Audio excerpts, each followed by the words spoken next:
அப்பொழுது பரிசேய சமயத்தாரில் விசுவாசிகளான சிலர் எழுந்து அவர்களை விருத்த சேதனம் பண்ணுகிறதும் மோசேயின் நியாயப்பிரமாணத்தை கை கொள்ளும்படி அவர்களுக்கு கற்பிக்கிறதும் அவசியம் என்றார்கள்.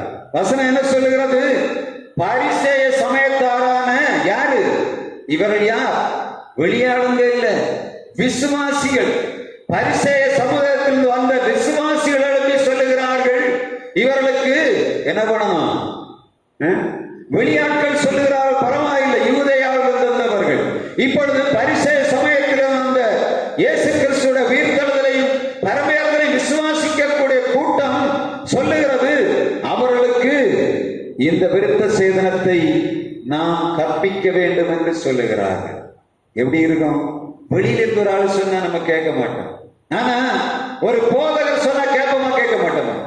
கண்டிப்பாக கேட்போம். திருச்சபைக்குள் இருக்கிறவர்கள் சொல்லுகிறார்கள், இது சரிதான் என்று சொல்லுகிறார். வேதத்துக்கு ஒவ்வாத காரியத்தை அவர்கள் சொல்லுகிறதை பேதுருவும் பர்னபாவும் பவுலும் அவர்கள் கண்டுகொண்டார்கள். இப்பொழுது இவர்கள் சற்சேர்ந்த பரிசேயருடைய வார்த்தையை கேளாதபடி இவர்கள் புறப்பட்டு அந்தியோகியாவுக்கு வரும்படியான சூழ்நிலை உருவாகிறதை வேதம் சொல்லுகிறது.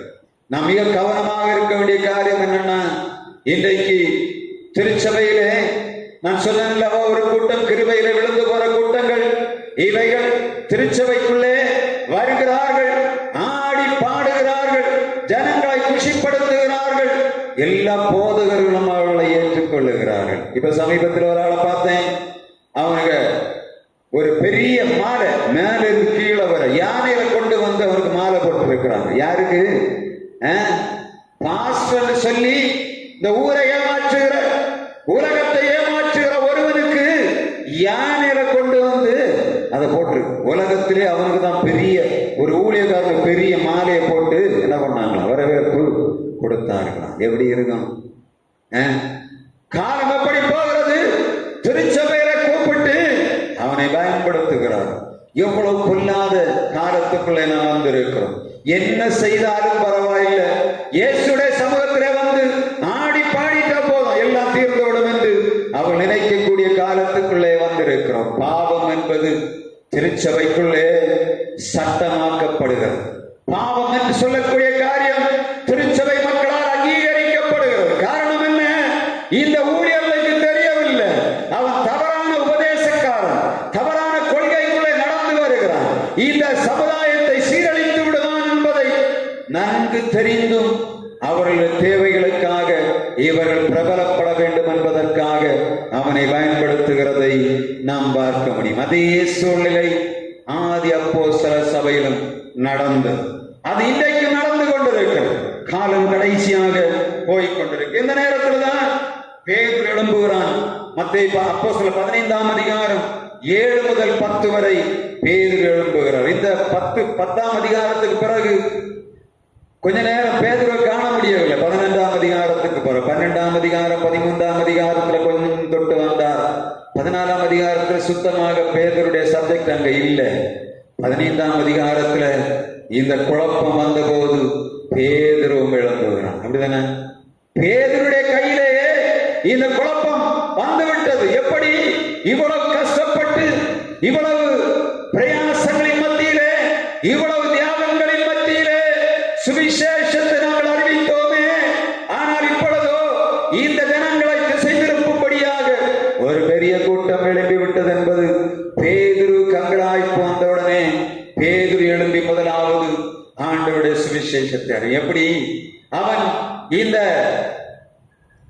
சவுலை ஆண்டவர் சந்தித்த விதத்தையும், ஒரு முறை அவன் சுவிசேஷம் அறிவிக்கும்படி லிந்தோ பட்டணத்துக்கு வரும்போது அங்கே அந்த அவன் பசியாயிருக்கும் போது ஒரு காரியம் நடந்தது. அந்த கொர்நேலியு என்று சொல்லக்கூடிய மனிதனை சந்திக்கும்படியாக ஆண்டவர் அவனுக்கு கட்டளை கொடுக்கிறார். போய் அவனை பிரஜாதிகளின் மத்தியிலே சுவிசேஷ அறிவித்து அவளை ஆண்டவருக்கு நடத்தின காரியத்தை பேதுரு விளம்புகிறார். விளம்பி சொல்லுகிறார், சகோதரரே, நான் நியாயப்பிரமாணத்துக்கு கட்டுப்பட்டவன் தான், ஆனால் ஆண்டவர் தான் இந்த பிரஜாதிகளுக்கு பரிசுத்த ஆவியை கிருபையினாலே விசுவாசத்தை கொண்டு அவளுக்கு கொடுக்க வேண்டும் என்று சொன்னார். அங்கு நியாயப்பிரமாணத்தின் கட்டளையாகிய விருத்த சேதனத்தை ஆண்டவர் அங்கே எனக்கு சொல்லவில்லை என்று அவர் பிரசங்கம் பண்ணுகிறான். 15ஆம் அதிகாரம் 7 முதல் 10 வரையில் அது காணப்படுகிறது.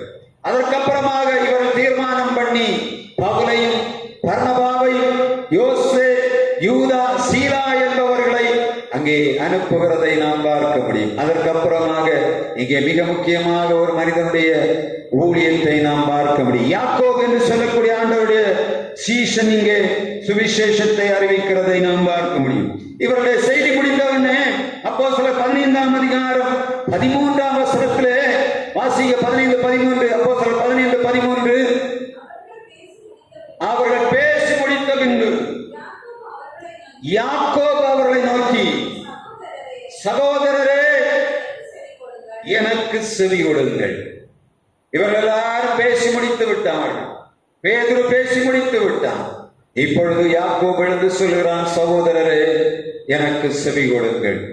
அவன் எல்லாவற்றையும் பேசுகிறான். அந்த சுவிசேஷத்தில் நீங்க பாத்தீங்கன்னா நம்ம இப்ப வாசித்தோம் அல்லவா, சிமியோனுடைய அந்த வார்த்தை அங்கே சொல்லப்படுகிறது. லூக்கா 2ஆம் அதிகாரம் 25-30 வசனங்களிலே சிமியோன் இயேசுவை தூக்கி புறஜாதிகளுக்கு ஆண்டவர் பிரகாசிக்கிற ஒளி என்பதை அங்கே எடுத்து காட்டுகிறார்.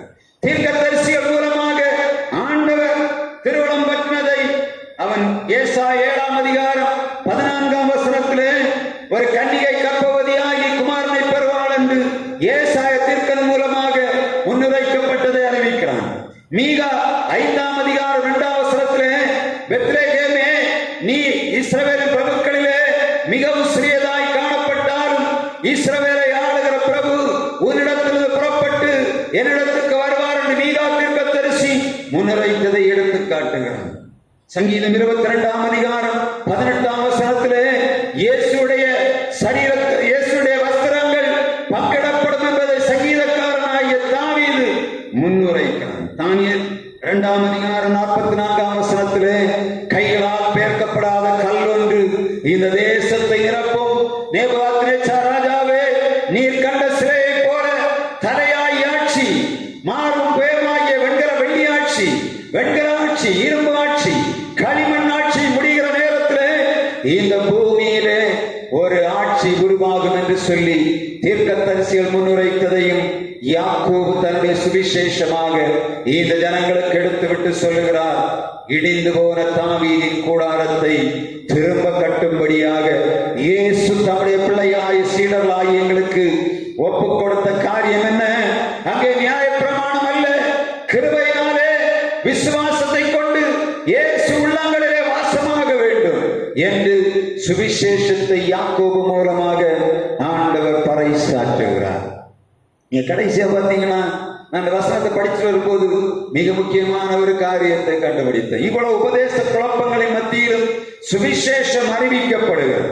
ஆனால் கடைசியில நீங்க பாத்தீங்கன்னா அப்போஸ்தலர் 15:36ஆம் வசனம்,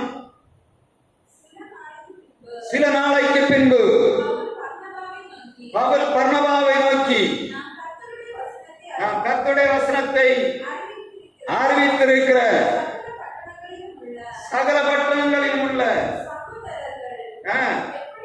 எப்படி இருக்கிறார்கள் போய் பார்ப்போம் என்று சொல்லுகிறார். பவுல் பர்னபாவை பார்த்து சொல்லுகிறான், இதுவரை நாம் செய்த ஊழியத்தை கொஞ்சம் திரும்பி பார்க்க வேண்டும். எந்த ஊழியம்? அந்தியோக்கியாவில் இருந்து முதல் மிஷனரி பயணம் பவுலும் பர்னபாவும் செய்தார்கள். யோவான் அவளோடு கூட வருகிறான். மார்க் என்று சொல்லக்கூடிய யோவான் அவளோடு கூட வருகிறான். இந்த அதிகாரத்துல கடைசி பாகத்தை நீங்க பாத்தீங்கன்னா பரிசுத்தவான்களுக்குள்ளே பிரிவினை உண்டானது. சுவிசேஷம் அறிவித்துக் கொண்டு வருகிறார்கள். ஆண்டவருடைய சுவிசேஷத்தை அறிவித்துக் கொண்டிருந்த அப்போஸ்தலர்களுக்குள்ளே பிரிவினை உண்டாகிறதை வேதம் சொல்கிறது. சகலவிதமான உபதேச குழப்பத்திலும் சேர்த்து நின்றவர்கள் சுவிசேஷம் அறிவிக்கும்படியாக புறப்படும் போது பிரிவினை உருவாகிறது. காரணம் என்ன? ஆண்டவர் தம்முடைய ஊழியத்தை இன்னும் விஸ்தாரமாக்கும்படியாக தீர்மானம் பண்ணிவிட்டார். பவுல் பர்னபாவை கூட்டிக் கொண்டு முதலாவது பிரயாணம் போய் திரும்ப அந்தியோக்கியாவுக்கு வந்து விட்டான். இப்பொழுது அங்கே 2 பிரிவு உருவாக வேண்டியது இருக்கிறது. காரணம் என்ன?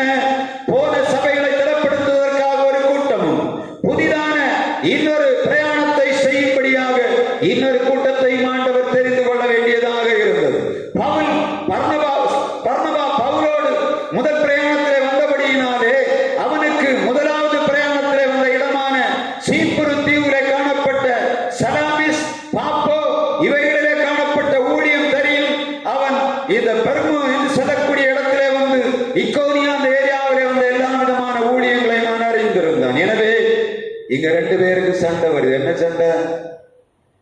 பர்னபா சொல்லுகிறான், யோவான் என்று சொல்லக்கூடிய மார்க்கையும் நாம் கூட்டிக் கொண்டு போக வேண்டும்.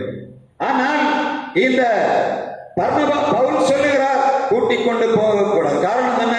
அப்போஸ்தலர் 13ஆம் அதிகாரம் 13ஆம் வசனம் நீங்க படித்து பார்த்தா தெரியும். இந்த பவுல் பர்னபாவுடன் சொல்லுகிறான், நான் மார்க்கு என்று சொல்லக்கூடிய யோவானை கூட்டிக் கொண்டு போகக்கூடாது. காரணம் என்ன? அவன் நம்மோடு சேர்ந்து ஊழியத்திலே வரவில்லை. அவன் இந்த பெர்கே பட்டணத்தில் இருந்து திரும்ப சண்டை போட்டு விட்டு போய்விட்டான் என்று சொல்லுகிறான். இப்ப ரெண்டு பேருக்குள்ளே வாக்கு தர்க்கம். யாருக்கு? பர்னபாவுக்கும் பவுலுக்கும். இந்த பவுல் யார்? பர்னபா யார்? சீடர்கள் எல்லாரும் எதிர்த்த போது இந்த பவுலை தாங்கி பிடித்த மனிதன் யார்? பர்னபா.